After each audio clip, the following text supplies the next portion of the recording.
Ini hari Kamis, tanggal 19 September tahun 2024. Jadi kami mendampingi teman-teman jurnalis, khususnya jurnalis video yang kemarin kena ancaman dari ajudannya Atta Halilintar ya. Jadi mereka ada 4 jurnalis di BAP. Jadi semuanya baik pelapor sebagai korban maupun saksi korban yang lain, mereka ada 4 semua di BAP. Jadi sudah selesai BAP-nya dengan pertanyaan yang variatif, tapi intinya sama, bahwasanya mereka menjadi korban dari ancaman dari ajudannya Atta Halilintar. Begitu. Jadi selesai dari pagi sampai sore ini baru selesai. Ada berapa pertanyaan masing-masing saksi, Bang? Masing-masing saksi 20 sampai 30 pertanyaan. Ada yang 22, ada yang 30. Begitu. Seputar apa aja, Bang?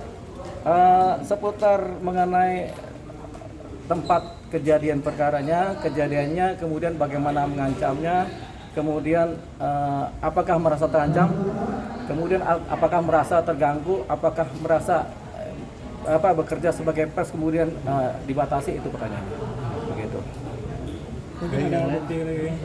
Nah, buktinya pertama saksi ya, karena saksinya ada 4 nih langsung nih, jadi clear kesaksiannya, kemudian ditambah bukti video kejadian terjadinya pengancaman. Jadi sudah kita sampaikan dalam bentuk flash disk, sudah disampaikan ke penyidik. Gitu.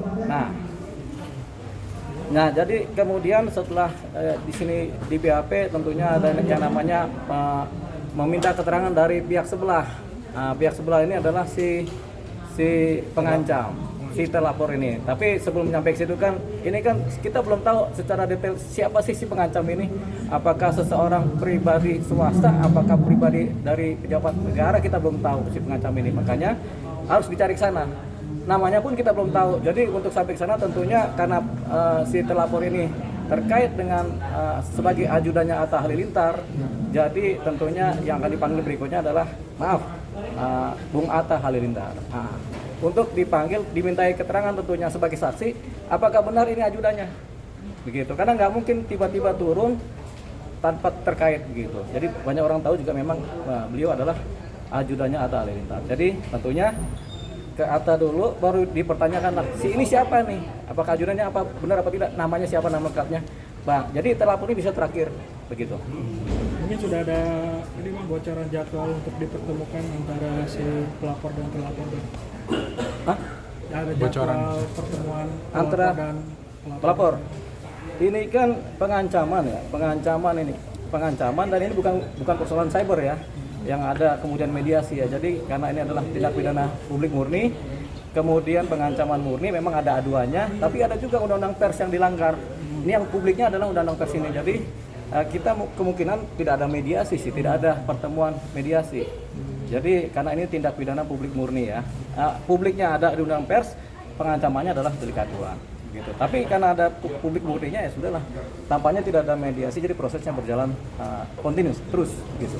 Bang, berarti setelah pelaporan kemarin itu tidak ada etikat baik sejauh ini Bang ya dari pihak Halilintar atau dari ajudannya Bang? Tidak ada, tapi memang ada cerita di mana terlapor kemudian minta maaf secara mandiri ya, ke medsos ya.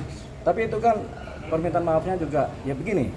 Kalau semua persoalan pidana kemudian selesai dengan minta maaf, nanti ya jaksa nggak kerja, hakim nggak kerja, kemudian di lapas juga nggak ada yang kerja kalau semua minta maaf. Jadi kadang-kadang kita harus pilih-pilih mana yang kita bisa maafkan, mana yang bisa tidak kita bisa maafkan. Tapi pada prinsipnya kalau ada orang minta maaf kan kita pasti memaafkan ya. Tapi kata Mahfud MD, kadang hukum harus jalan terus gitu. Seperti itu. Jadi memang hukum harus jalan terus ini. Bang, prosedur hukumnya seperti apa ketika ini? Apa nanti ditemukan dia sebagai TNI atau dengan sipil itu ada berbeda nggak sih Bang? Nah, kalau kemudian diketahui bahwasanya ternyata si terlapor adalah misalkan adalah oknum TNI misalnya atau oknum polisi. Kalau si terlapor adalah oknum polisi, tentunya tetap perkara ditangani oleh sipil ya, oleh hukum sipil ya. Tapi kalau terlapor ternyata adalah oknum TNI, nah ini berkasnya kita bawa ke Polda Jaya. Nah, jadi kita pindahkan berkas ini setelah dibundel, dibawa ke Polda Jaya untuk ditindaklanjuti ke Polda Jaya.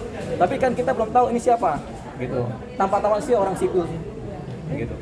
Tapi atas sendiri jadwalnya kapan? Hah? Jadwal atas sendiri dipanggil. Itu tergantung penyidik. Tapi yang jelas dari pihak pelapor dan para saksi korban semua sudah di BAP, sudah clear. Tinggal saksi ahli pihaknya Atta, baru terakhir adalah terlapor. Begitu. Oke, sip. Terima kasih, Bang. Terima kasih.